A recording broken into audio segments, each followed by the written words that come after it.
The company were one of the last to offer flights into the Hermit Kingdom and have cited poor demand as the reason for the cancellation.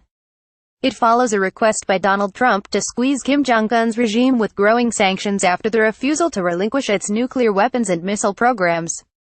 An official in the company's Beijing-based press office, who only gave his surname as Ding, said that flights were suspended because business was not good.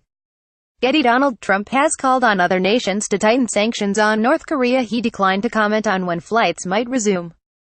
The suspension by China's national flag carrier comes shortly after a visit by a senior Chinese envoy to the city and also coincides with a U.S. decision to put North Korea back on a list of state sponsors of terrorism.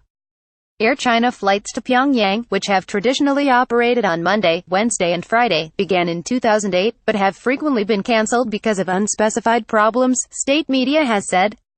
Sunday, November 19, 2017, an activist pretends to punch another wearing a mask of U.S. President Donald Trump next to a model of a nuclear rocket. Last year, Air China halted flights seasonally for winter but resumed them in March. So far it is not selling tickets for any 2018 flights, according to Roots Online. One staff member in the company's Pyongyang office who declined to give his name told Reuters that Air China can resume the flights whenever there is enough demand and the office will operate normally even while there are no scheduled flights between Beijing and Pyongyang. Air China's Beijing-based press office declined to provide further comment. The company cancelled some flights in April, but later said that it would increase their number in May.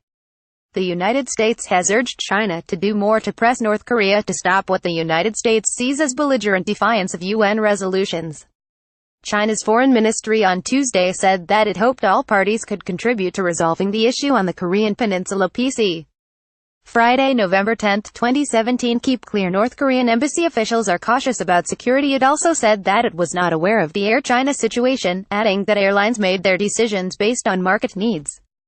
In a White House press briefing, spokeswoman Heather Nauert labeled North Korea a pariah state. She said, "Part of what this does, it further isolates North Korea.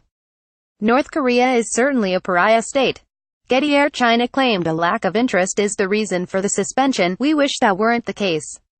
But I think it brings the international world, it calls attention to the horrific things that North Korea has been engaged in, and it calls to the world that level of attention to it. When we call a country a state sponsor of terrorism, that means something.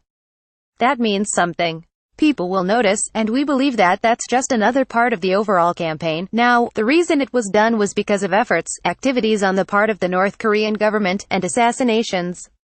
That is why they were designated that. But all of this pulls together and puts pressure on North Korea.